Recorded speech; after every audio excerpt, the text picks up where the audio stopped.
The night before the largest amphibious assault in the history of warfare, a soldier looked at Dwight Eisenhower and told him it was suicide.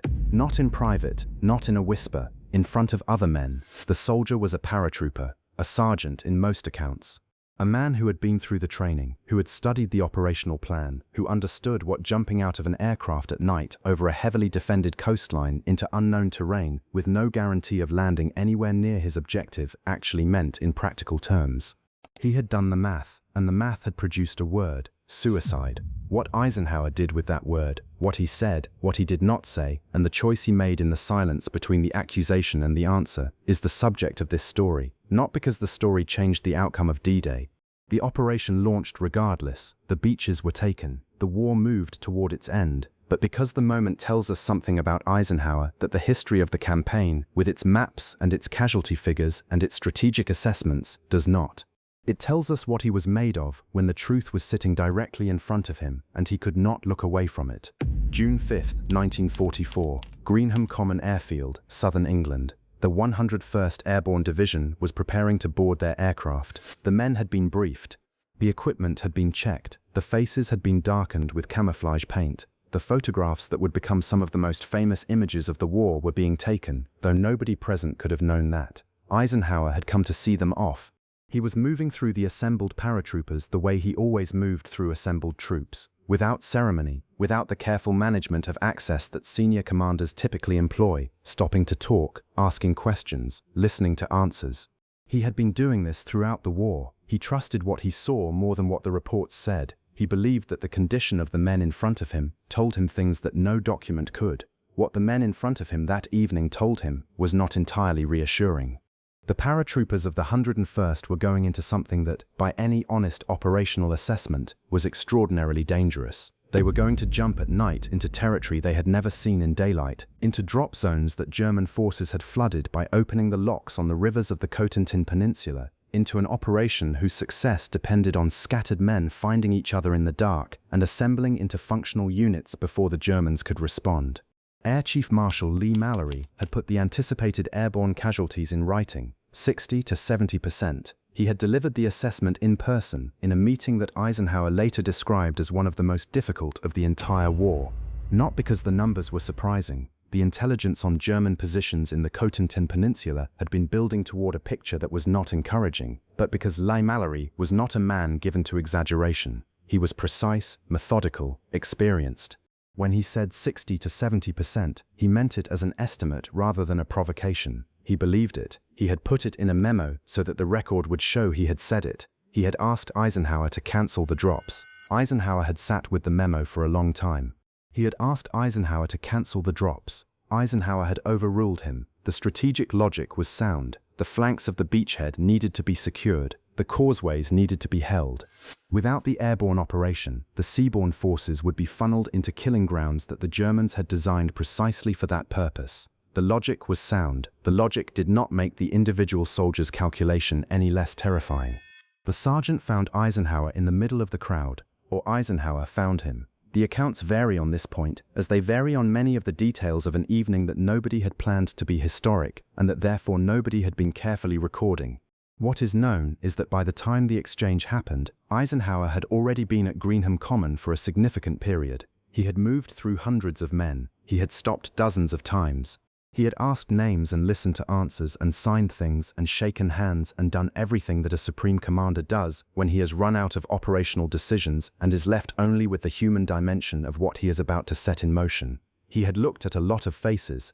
He had read in those faces, as he had been reading faces for months, the accumulated weight of what the army was carrying into the operation, the fear that was managed and the fear that was closer to the surface.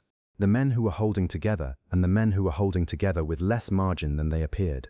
The sergeant was one of the ones with less margin. What is consistent across the accounts is what the sergeant said. He told Eisenhower that the operation was suicide, that the men were going to be dropped into the dark over France, and that most of them were not coming back. He did not say it with anger, by most accounts. He said it with the flat, factual certainty of a man who had made a calculation and was presenting the result. The people around them went quiet. This is the moment worth sitting with before moving to what Eisenhower said. Because in most military contexts, in most interactions between a supreme commander and an enlisted man on the eve of a major operation, the statement would not have been made at all. And if it had been made, it would have been shut down quickly and firmly, because the thing you do not do the night before an operation is speak aloud the fear that everyone present is already carrying. The sergeant said it anyway. Stories like this one survive because someone present decided they were worth remembering. That is what this channel is, a place where the moments that did not make the official record get the attention they deserve. The conversations that happened in fields and airfields and ruined buildings that tell you more about Eisenhower than any battle map ever could. If that is the history you want more of, subscribe right now, turn on the notification bell, and when you are done watching, leave a comment telling us which part of this story hit you hardest. We read every single one. Now, back to Greenham Common, back to the sergeant. And back to what Eisenhower actually said. He did not shut it down. He did not invoke rank, or discipline, or the operational requirement for men to project confidence before a mission. He did not tell the sergeant that he was wrong, or that he was undermining morale, or that the correct response to fear on the eve of an operation was to keep it to yourself. He asked the sergeant what made him say that. This question is itself significant, not as a rhetorical device. As a genuine request for information. Eisenhower was asking the man to explain his calculation, to lay out the reasoning that had produced the word, to go beyond the conclusion and show the working. The sergeant told him. He talked about the drop zones, about the intelligence that suggested German armored reserves were positioned near the areas where the paratroopers were expected to land, about the fact that scattered men with light weapons meeting armored vehicles in the dark was not a situation that historically ended well for the men with the light weapons. He was not wrong about any of this. Eisenhower listened to all of it. He did not interrupt. He did not dispute the individual facts. He let the sergeant get through the full accounting of the reasons that the operation was, from the perspective of a man who was going to be in it, a reasonable candidate for the word suicide. And then he said something. He said that the sergeant was right, that men were going to die. He did not tell him that the casualty projections were lower than the sergeant feared, though Eisenhower had reason to believe they were. He did not tell him that the intelligence about German armor was wrong, though some of it was. He did not offer the comfortable reassurances that the situation made available. He acknowledged the truth of what the sergeant had said, and then he told him the rest of the truth. He told him what was on the beaches, not in the abstract sense of defending freedom or defeating fascism or the grand strategic purposes that made the operation necessary. In the specific, concrete sense of what would happen to the men coming off those landing craft on the morning of June 6th if the airborne operation failed to secure the flanks. He told him about the causeways, the specific geography of the Cotentin Peninsula, the way the Germans had deliberately flooded the lowlands behind Utah Beach by opening the sluice gates on the rivers, creating a maze of marshland that funneled any force coming off the beach into a handful of narrow causeways. The way those causeways, if held by German forces, would become killing grounds for the tens of thousands of men scheduled to come off Utah Beach on the morning of June 6th. He told him what a German armored counterattack into the seaborne forces would look like if there was nothing holding the flanks. He had the specific numbers. He had the divisional strengths of the German formations positioned in the peninsula. He had the rates of advance that armored units could achieve on the terrain. He had a picture of what happened to men coming off landing craft when they were met by tanks that had not been stopped at the flanks. He told him about the mathematics of men moving across open beaches toward prepared German positions without the flanks being secured by the airborne.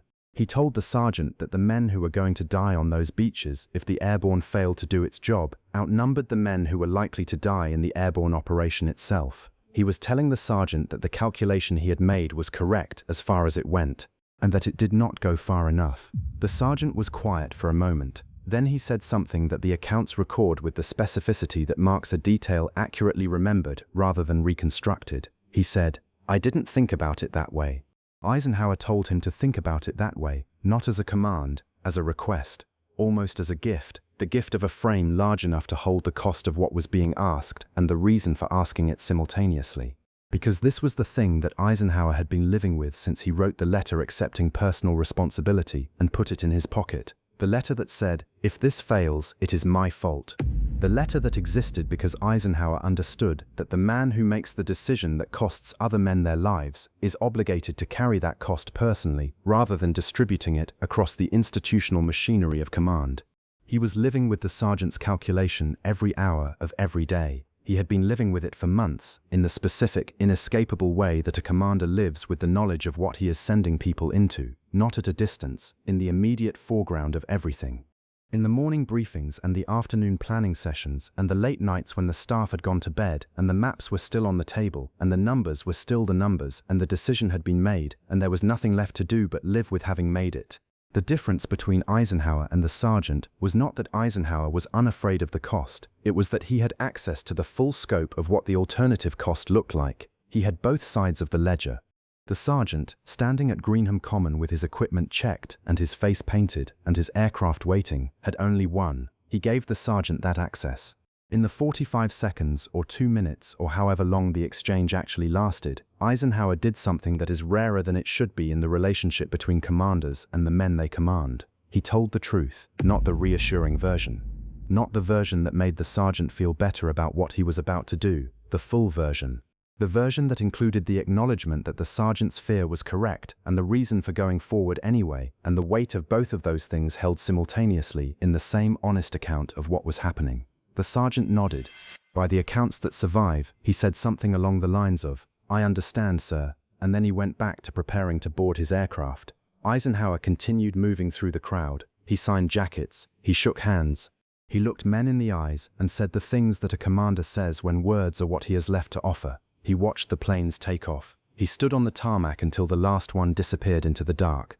His aide, Commander Harry Butcher, wrote in his diary that when Eisenhower finally got back into the car, the composure that had been present among the men was gone, that the eyes that had been steady and warm and open were wet, that he said quietly, in the dark of the car, that he hoped he had done the right thing, not, "I have done the right thing, I hope." These are not the same sentence. One is a statement of confidence, the other is a statement of doubt that has decided to act anyway. The difference between them is the difference between a man who does not fully understand what he has done and a man who understands it completely and is not certain he was right and has gone ahead regardless because the alternative was worse and the calculation was the best available, and that has to be enough even when it does not feel like enough. I hope. 2 words, as heavy, in their way, as the 2 words he would say to the soldier against the wall in Aachen 5 months later. This is the part of the Eisenhower story that the triumphalist version of the D-Day narrative leaves out: the doubt.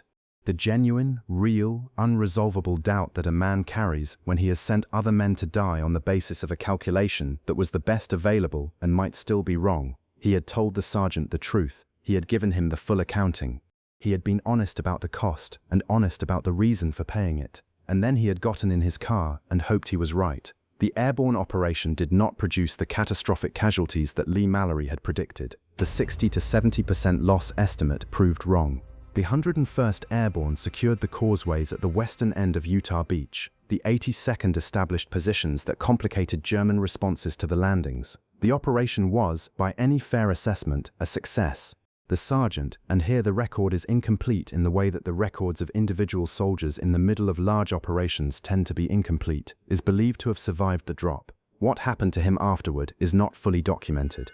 Whether he came through the campaign, whether he came home, whether he ever thought again about the conversation at Greenham Common, none of that is in the record. What is in the record is the exchange, and what the exchange tells us. It tells us that Eisenhower did not manage the sergeant's fear. He engaged it. There is a difference.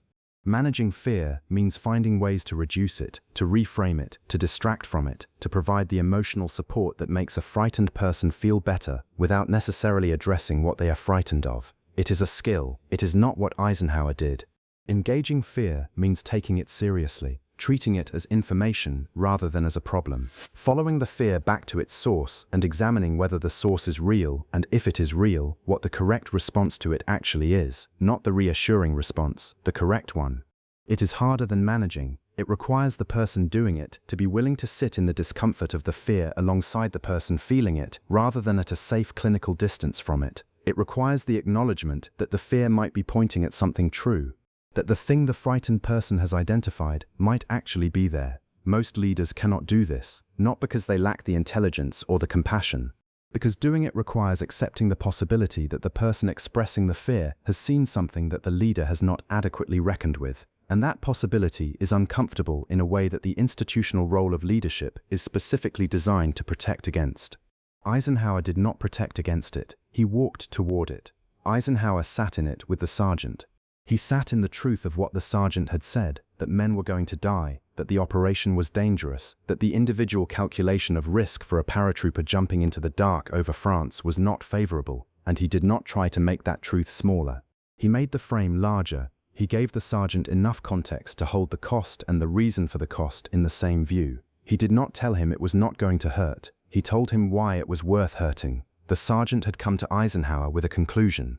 Eisenhower had not dismissed the conclusion. He had shown the sergeant the inputs the conclusion was missing, and in doing so, he had treated the sergeant as something that the machinery of military command does not always treat enlisted men as: an adult, a person capable of weighing the full information and making a decision with it, rather than needing to be protected from it. This is a thing that most leaders, in most institutions, in most situations, are not willing to do, because doing it requires acknowledging the cost openly. And acknowledging the cost openly means accepting responsibility for it in a way that cannot be walked back or distributed across the institutional machinery or attributed to necessity. Eisenhower accepted it. He had already accepted it in the letter in his pocket. He accepted it again in the conversation with the sergeant. He stood in front of a man who told him the operation was suicide, and he said, "You are right about part of it. Here is the part you do not have. Now you have it. Now make your decision with the full picture." The sergeant made his decision. He got on the aircraft. He buckled his equipment. He checked the man next to him. He moved through the rituals that soldiers move through in the minutes before an operation, because the rituals are something to do when there is nothing left to do but go. He jumped into the dark over France, and the Supreme Commander stood on the tarmac and watched him go and hoped in the silence after the engines faded that the calculation had been right. That is what Eisenhower did when a soldier called the invasion suicide. He told him the truth. All of it, not the comfortable part. Not the strategic justification stripped of its human cost. Not the reassurance that the casualties were going to be lower than feared. The full truth, that men were going to die, that the sergeant's fear was founded on something real, and that the reason for going forward anyway was large enough and specific enough and grounded in enough evidence to justify asking men who understood the cost to pay it. He gave the sergeant the same accounting he had given himself, and then he let him decide what to do with it. The sergeant decided the same way Eisenhower had decided. He got on the aircraft, he went. Whether the decision was made because of what Eisenhower said, or because the sergeant would have gone regardless, or because there was no real alternative once you were standing on a tarmac in England with your equipment on, and your aircraft waiting, and the war requiring what the war required, that is not something the record can tell us. What the record can tell us is that the conversation happened, that the truth was told, that a man who was afraid was given the full accounting and trusted to make his own decision with it. That is rarer than it should be. That is what Eisenhower did when a soldier called the invasion suicide. He told him the truth, all of it, and then he let him decide what to do with it.